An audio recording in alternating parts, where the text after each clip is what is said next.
د خوږې مینې لنډې کیسې ډېرو قدرمنو اوریدونکو سلامونه، نیکې هیلې او احترامات مې ومنئ. قدرمنو اوریدونکو، د خوږې مینې لنډې کیسې دوهمې او خوندورې برخې ته مو زه سمیع الله ایوبي هرکلی کوم. دا هم تاسې او دا هم د کیسې دوهمه برخه. امید لرم چې دغه خوندوره کیسه تر پایه پورې راسره واورئ.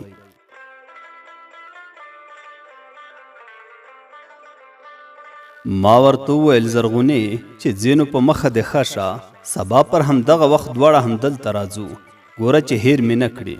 هغې راته وویل سمه ده، نه دې هیروم. ما هم ورسره خوښه کړه او سر رخصت شو. زه چې کله کور ته راغلم چې هر شي ته ګورم زرغونه راته پکې ښکارېده. په هر شي کې راته د دې خندا، د دې خبرې، د دې ښکلا ښکارېده. لنډه دا چې زرغونه مې په سترګو کې وه. دغه ورځ او شپه مې ټوله له دې سره په چرتونو کې تېره کړه. خوب خو مې بیخي کړی نه دی او د سبا راتلو په انتظار ومه چې زر سهار شي او زرغونه ووینم چې لږ قرار راته حاصل شي. سهار شو، 8 بجې شولې. له کوره مې حرکت وکړ او زاړه میدان ته راغلم. هلته انتظار ومه. له ځان سره مې وویل چې نن به ورته څه وایم او څه به نه وایم. داسې نه وي چې کومه خبره مې له خولې ووځي او راڅخه خفه شي، بیا به ټول عمر په اور ګرځمه. اوس خو مو سره لیدلې هم دي. همدا چرتونه مې وهل چې زرغونه راغله. زه بیخي خبر شوی نه وم. سلام یې راواچوه، بوچادرې له مخې لرې کړه. ما یې سلام تعالی ووایه او دا ځل مې په لاس تړیمشي ورسره وکړه. ما یې چې لاس په لاس کې ونیوه، دومره خوشحاله شوم. ما ویل له ډېرې خوشحالۍ نه مې زړه ونه درېږي. ښه پوښتنه مو سره وکړه او دې هم راسره ښه خبرې وکړې. بیا مو د مینې خبرې شروع کړې. په آخر کې زرغونې راته وویل سبا شپې ته مې زموږ کره میلمه یې او میلمه هم خاص زما یې. ما ورته وویل کور کې مو څوک نشته چې ما میلمه کوې که څنګه؟ او میلمستیا به زه درته کوم، ته یې څنګه راته کوې؟ زرغونې وویل اول ما درته ویلي دي زما میلمستیا وخوره، وروسته زه ستا میلمستیا خورم. او کور کې مې هم پلار شته او هم مې مور. ما ورته وویل دومره زر راته خفه شوې، په هغوی مې لکه چې وژنې او هغوی بیا تا ته څه وایي چې دا پردی سړی دلته څه کوي؟ بدناموي مې که څنګه؟ زرغونې وویل داسې مه وایه، ما خپله زما مور او پلار ته دا خبره کړې به چې زه سبا ته یو میلمه لرم. ته مې ورښودلی او ستا صفت مې هم ډېر ورته کړی دی. زما مور او پلار راسره ومنله چې ستا خوښه وي، زموږ هم در سره خوښه ده. زه یقیني ډېر ورخطا شوم چې دا څنګه کیسه شوه. ورته مې ویل دا نه در سره منم، بل چې هر څه راته وایې پر دواړو سترګو در سره منم. خو زرغونې جانې دا کار ډېر راته ګران ښکاري. زرغونې راته ویل ورخطا کېږه ما خپل مور او پلار ته ویلي دي چې زه له تا سره مینه لرم او دوی هم ما ته د خپلې مینې اجازه راکړې ده. او بل زه در سره یم، ستا ولې ورخطا دی؟ حتما به راځې. ما ورته ویل چې ته دومره ټینګار کوې نو سمه ده، کمرم هم بیا هم در سره ځم. زرغونې وویل ولې داسې وایې؟ خدای دې مه وژنه، زه در سره یم، هر څه سم دي، د هیڅ چا پروا مه کوه. اوس رخصت راکه، سبا شپه لږ وختي راشه، زه نه انتظار کوم او هلته به ډېرې خبرې وکړو. ما هم رخصت ورکړ. کله چې زرغونه راڅخه تلله لکه زما زړه چې ورسره وړی وي. تر هغې مې پسې کتل تر څو چې له سترګو پناه شوه. زه کور ته راغلم، حیران تللی چې څنګه مور او پلار یې دي. هغوی هیڅ نه ورته وایي او د دې زړه څومره غټ دی. 1 هفته نه کېږي چې سره پیژنو او بیا مې میلمه کوي. دا ټولې خبرې مې پرېښودې. ومې ویل که هر څه کېږي ودې شي، خو ما د زرغونې د سترګو په خاطر دا هر څه قبول دي.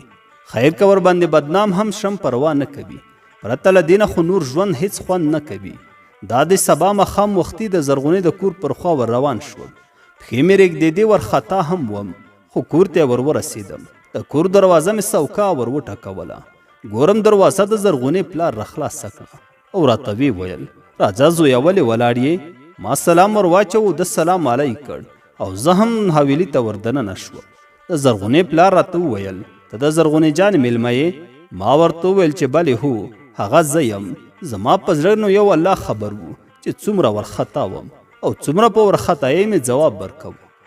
خو لاړلو په یوه کوټه کې کېناستو. د زرغونې مور او زرغونه هم راغله، ستړي مشي راسره وکړل. زه نو دومره ورخطا وم چې یوازې زرغونه په ما پوهېده. مور او پلار یې نه پوهېدل. زرغونې راته وویل یخې اوبه درته راوړم؟ ما ورته وویل هو رایه وړه. زرغونې اوبه راته راوړې، اوبه مې وڅښلې، لږ څه ارامه شوم. د زرغونې پلار راڅخه پوښتنې کولې او ما یې ځوابونه ورکول تر څو ډوډۍ خوړلو وخت شو. ډوډۍ مې وخوړله، چای مو هم وڅښلو. ټول شیان چې خلاص شول د خوب کولو وخت شو. د زرغونې پلار راته وویل زویا موږ خو ویدېږو، ته به هم ویده شي. که چیرې یوازې ډارېږې نو زه به در سره پرېوځم. ما ورته وویل نه، زه یوازې نه ډارېږم، همیشه یوازې ویده کېږم. تاسو بې غمه ویده شئ. ټولو ته مې اجازه ورکړه او زه هم په خپل ځای کې ویده شوم. له ځان سره مې دا چرت ووهو چې نه یې پلار زرغونې ته څه وویل، نه یې مور ورته وویل. څنګه خلک دي، څنګه رواج یې دی؟ حیران تللی وم. ما ویل څنګه زر سره شناخته شو. زه څومره بختور یم چې د زرغونې د کورنۍ په رقم کورنۍ مې ترلاسه کړه.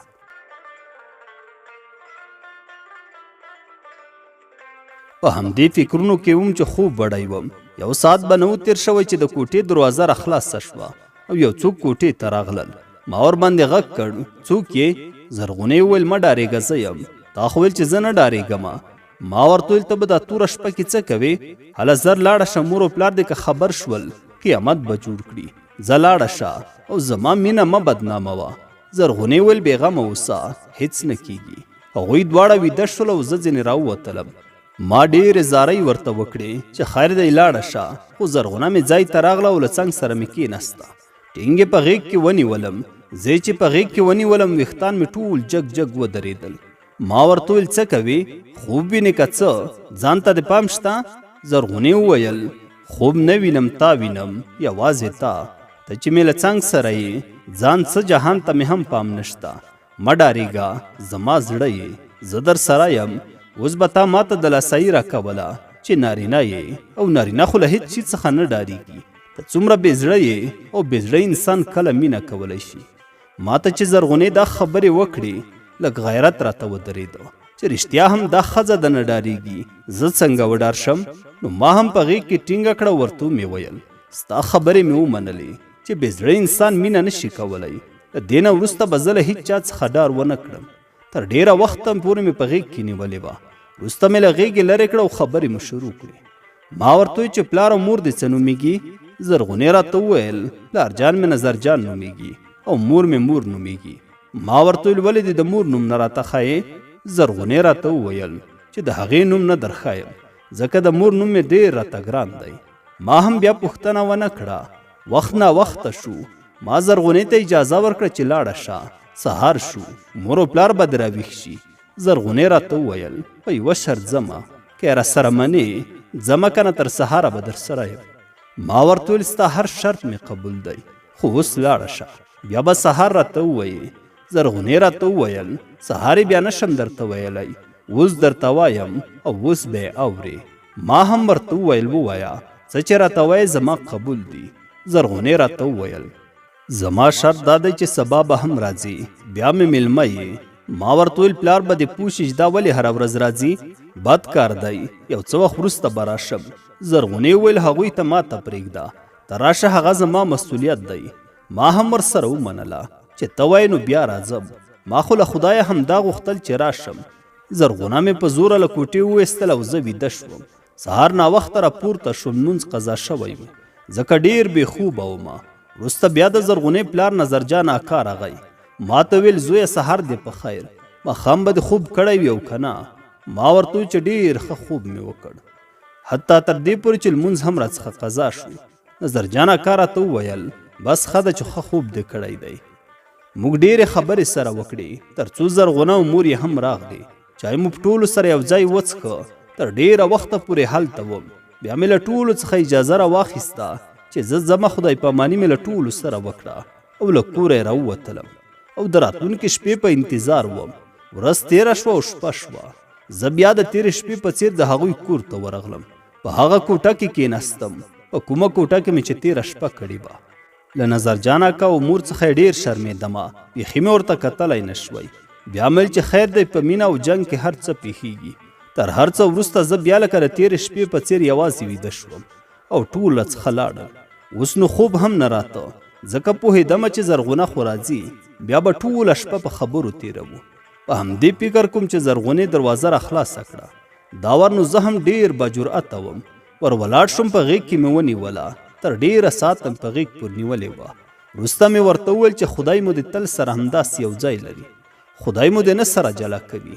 زرغونې هم وویل چې خدای مهربانه دی، دا دی سره یو ځای کړي یو او همیشه به سره یو ځای اوسو. همداسې ډېرې خبرې مو تر سهاره پورې وکړې او د سهار وخت را نږدې و چې زرغونه راڅخه لاړه. لنډه دا چې پوره یوه میاشت دغسې مینه او محبت زما او د زرغونې سره جاري و، تر څو ما او زرغونې دواړو همدا تصمیم ونیوه چې نور به مېلمستیا په بله بهانه نه سره وینو، واده به سره وکړو او د همیشه لپاره به سره یو ځای شو. ما ورته ویل سبا شپه زه راځمه، ستا د پلار او ستا له مور سره خبره کوم چې هغوی څه وایي، خوښه یې ده او که نه.